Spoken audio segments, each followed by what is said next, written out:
Units and measurement. This is the first topic of your 11th standard. Now in this, why we have to study units and measurement? That is the first question. Measurement हम लोग daily life में बहुत सारे ऐसा time आता है जहाँ पे हम लोग मेजरमेंट का यूज़ करते हैं. अभी लाइक फॉर एग्जांपल, जैसे आपको शुगर लानी है, ओके, या फिर आपको कोई भी चीज़ ग्रॉसरी से लानी है, तो हम लोग वहाँ पे क्या बोलते हैं, उनको ग्रॉसरी शॉप को क्या बोलते हैं कि हमको चाहिए 1 किलो शुगर, हमको 1 लीटर दूध चाहिए. हम ये सब बोलते हैं, लेकिन हम लोग ये नहीं बोलते कि हमको 1 शुगर चाहिए, 1 चावल चाहिए, 1 गेहूं का आटा चाहिए. हम लोग ऐसे नहीं बोलते, right? So we use the units after the number. Unit के वजह से समझ में आता है आपको कितना चाहिए और आपको क्या चाहिए. आपको फिजिकल क्वांटिटी समझ में आती है. अभी फिजिकल क्वांटिटी मतलब क्या? जो भी आप फिजिक्स में जो क्वांटिटीज़ के नाम सुनते हैं, लाइक फोर्स है, आपके पास वेलोसिटी है, एक्सेलरेशन, टाइम, सेकेंड्स, जो भी आप यूज़ कर रहे हो, फिर टेम्परेचर आता है, हीट आता है, ये सारे वर्ड्स को हम लोग फिजिकल क्वांटिटी बोलते हैं फिजिक्स में. ठीक है, तो ये सारे फिजिकल क्वांटिटी किसके वजह से समझ में आते हैं? यूनिट्स के वजह से. उसके मेजरमेंट के लिए हमको यूनिट्स ज़रूरी होता है. Okay, we never write a number for any physical quantity. तो हम लोग नंबर लिखने के बाद यूनिट लिखते हैं.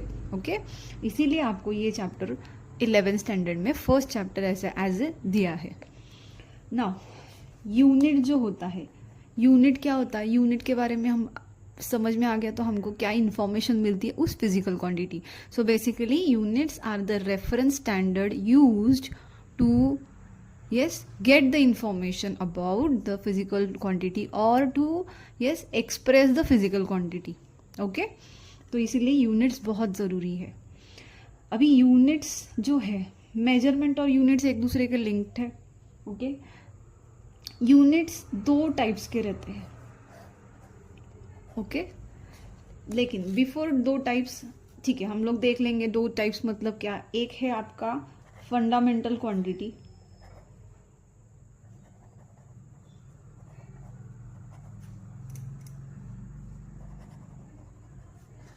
Fundamental quantities.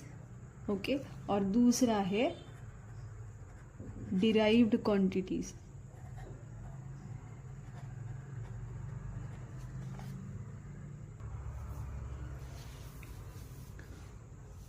लेकिन फंडामेंटल क्वांटिटीज से पहले हम लोग देखेंगे यूनिट्स जो होते हैं. बहुत सारे यूनिट्स होते हैं, लाइक सेंटीमीटर होता है, मीटर होता है. ओके, लेंथ के बारे में देखो. लेंथ के यूनिट्स हमको कौन से मालूम है? सेंटीमीटर मालूम है, मीटर मालूम है, किलोमीटर मालूम है, बराबर. ये बेसिक हमको मालूम है. तो मास देखो, मास के बारे में क्या पता है आपको? यूनिट्स 1 ग्राम मालूम है, केजी भी मालूम है ना. तो ऐसे आपको किलोग्राम मालूम है, तो ऐसे आपको मालूम है. ठीक है, लेकिन ये अलग अलग यूनिट्स है, लेकिन सारे यूनिट्स लेंथ के हैं. ग्राम और केजी अलग अलग यूनिट है, मतलब नाम अलग है, लेकिन सब लोग किसके यूनिट है? मास की. तो ऐसा क्यों है? इसके लिए यहाँ पे क्लासिफिकेशन होता है यूनिट्स का. तो यूनिट का क्लासिफिकेशन होता है 4 सिस्टम्स में. ओके, तो यूनिट्स पहले है CGS, MKS और FPS, और लास्ट में है SI यूनिट. CGS का मीनिंग है सेंटीमीटर, ग्राम, सेकेंड्स. MKS का मीनिंग है metre, okay, kilogram and seconds, foot, pound and seconds. और ये SI मतलब सिस्टम है, इंटरनेशनल है.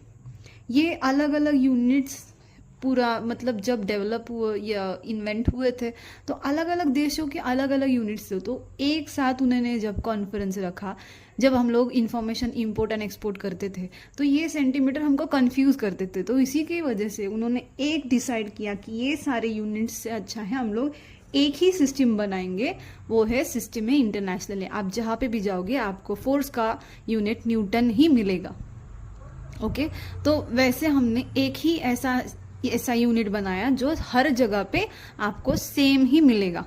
Okay, so when you are finding out the information you will get of any of the country or any of the physical quantity, आपको unit same मिलेंगे, हर country में same मिलेंगे. Okay, इसलिए ये system है international ऐसे करके एक SI यूनिट उन्होंने बनाया. तो आज के बाद आप लोग SI यूनिट ही यूज करोगे. ओके ना, फिर आता है ये हो गए सिस्टम्स. कितने क्लासिफिकेशन होते हैं यूनिट्स के. ओके, अभी यूनिट्स के दो टाइप्स होंगे, एक है फंडामेंटल, दूसरा है डिराइव्ड. ओके, अभी फंडामेंटल क्वांटिटीज मतलब फंडामेंटल, अगर फंडामेंटल का डिक्शनरी मीनिंग देखा तो आपको समझ में आएगा. फंडामेंटल मतलब क्या होता है, बेसिक, है ना. तो ऐसे 7 बेसिक फंडामेंटल क्वांटिटीज होते हैं. फंडामेंटल क्वांटिटीज जो बेसिक क्वांटिटीज होते हैं वो किसी के ऊपर डिपेंडेंट नहीं होते हैं उनके मेजरमेंट के लिए, इसीलिए इनको फंडामेंटल क्वांटिटीज बोलते हैं.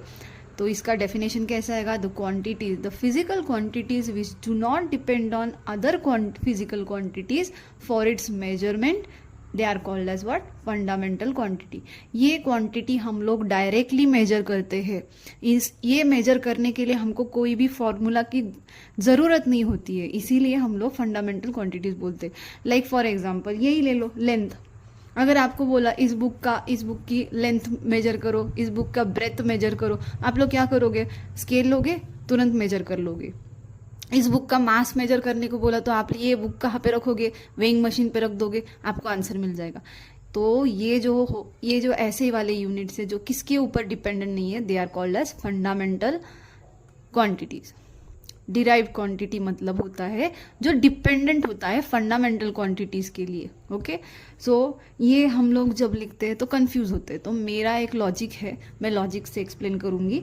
देखो, फंडामेंटल क्वांटिटीज के लिए आप लोग है ना उल्टा पुल्टा लिख देते हो, तो ये बात आप ध्यान रखो कि D for derived and D for dependent ऐसे याद रखा तो भी चलेगा. Okay, so derived quantity are those physical quantity which depends on other fundamental quantities for their measurement. तो जिस क्वांटिटी का आपको फॉर्मूला दिखा, इसका मतलब वो उस कंटेंट के ऊपर डिपेंडेंट है, उस फिजिकल क्वांटिटीज के ऊपर डिपेंडेंट है. फॉर एग्जांपल फोर्स किसके ऊपर डिपेंडेंट है, फोर्स का फॉर्मूला, एक्चुअली जिसका फॉर्मूला बनता वो डिराइव क्वांटिटी हो जाते. देखो, फोर्स किसके ऊपर डिपेंडेंट है, मास और एक्सेलरेशन के ऊपर. बिना मास और एक्सेलरेशन के फोर्स बनता ही नहीं है. लाइक एग्जांपल वर्क ले लो, वर्क किसके ऊपर डिपेंडेंट है, फोर्स इंटू डिस्प्लेसमेंट. तो फोर्स इंटू डिस्प्लेसमेंट मतलब वर्क किसके ऊपर डिपेंडेंट है, फोर्स किसके ऊपर डिपेंडेंट है, मास. एक्सेलरेशन किसके ऊपर डिपेंडेंट है, वेलोसिटी के ऊपर. वेलोसिटी किसके ऊपर डिपेंडेंट है, डिस्टेंस और टाइम के ऊपर. ऐसे ही वो लिंक होते हैं फंडामेंटल क्वांटिटीज से.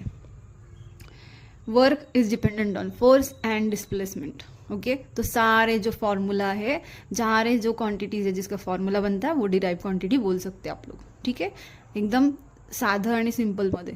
ठीक आहे, आता हे डिराइव क्वांटिटी झाले आणि हे फंडामेंटल 7 क्वांटिटीज असतात. ते तुमच्या बुक्समध्ये तुमच्या पहिल्याच पेजवर त्यांनी दिलेलं आहे. Length, mass, time, temperature, luminous intensity, electric current and amount of substance. Okay, these are the 7 fundamental quantities which do not depend on other physical quantities. Okay, derive quantity अभी समझ में आ गया होगा. अभी डिराइव क्वांटिटी के बाद और एक क्वांटिटी है जिसको हम लोग बोलते हैं supplementary units. Okay, supplementary units 2 types के हैं. एक है प्लेन एंगल और दूसरा है सॉलिड एंगल. प्लेन एंगल मतलब फॉर एग्जांपल ये आपका सर्कुलर पाथ है, एक पार्टिकल है जो यहाँ से यहाँ मूव हो रहा है, ये सेंटर है इस सर्कुलर पाथ का. ओके, अभी ये है आपका रेडियस. तो यहाँ से इतना ही हमने क्या किया, डिस्टेंस कवर किया, इतना ही आपने कंसिडर किया, पूरा का पूरा सर्कल नहीं कंसिडर किया. तो इतना ही डिस्टेंस अगर आपने कंसिडर किया तो ये बन जाएगा आर्क. और इसने कितना डिस्टेंस कवर किया ये कौन आपको बोलता है, ये है आपका एंगल. ये आपका एंगल आपको बताएगा कि कितना उसने डिस्टेंस कवर किया ऑफ अ सर्कुलर पाथ. तो ये बन गया आपका आर्क लेंथ, ये हो गया आपका रेडियस. ओके ना, थीटा इज इक्वल टू मतलब कितना हो गया इसका डिस्प्लेसमेंट. अब ये आपका एंगल है प्लेन एंगल. ओके, तो प्लेन एंगल का फॉर्मूला क्या हो गया, आर्क लेंथ अपॉन रेडियस.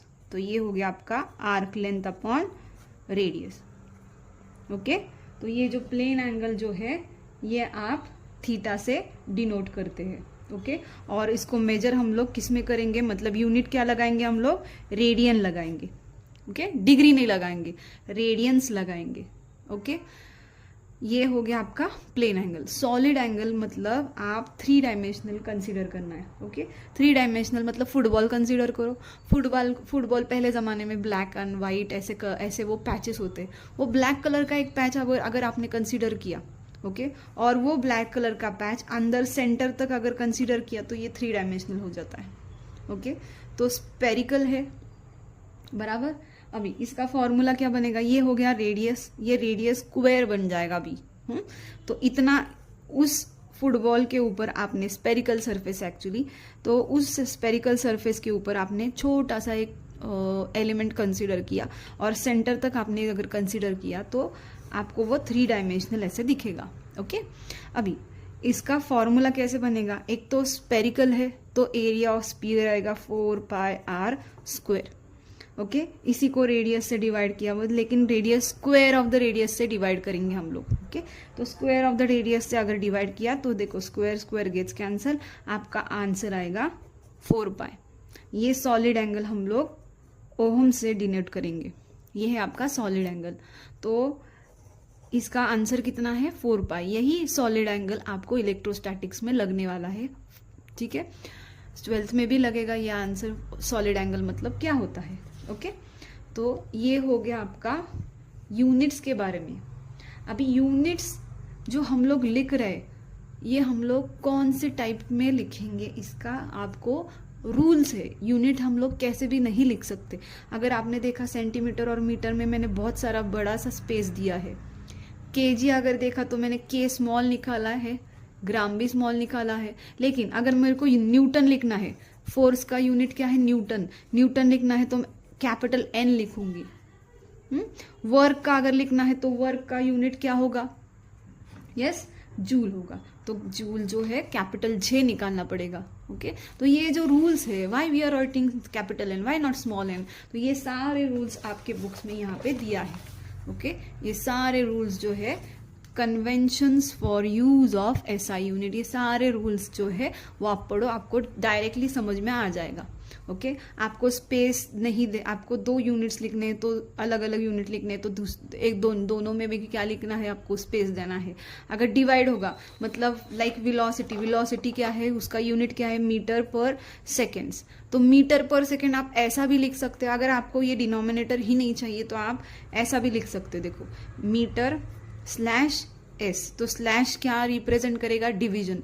अगर आपको स्लैश भी नहीं देना है तो आपको क्या करना है, यस मीटर, ये सेकेंड्स ऊपर जाने के बाद उसका पावर -1 बन जाएगा। तो ऐसा भी तो यूनिट आप लिख सकते हो। ओके, ये सारे रूल्स आप लोग रीड करो, आपको समझ में आ जाएगा। ठीक है।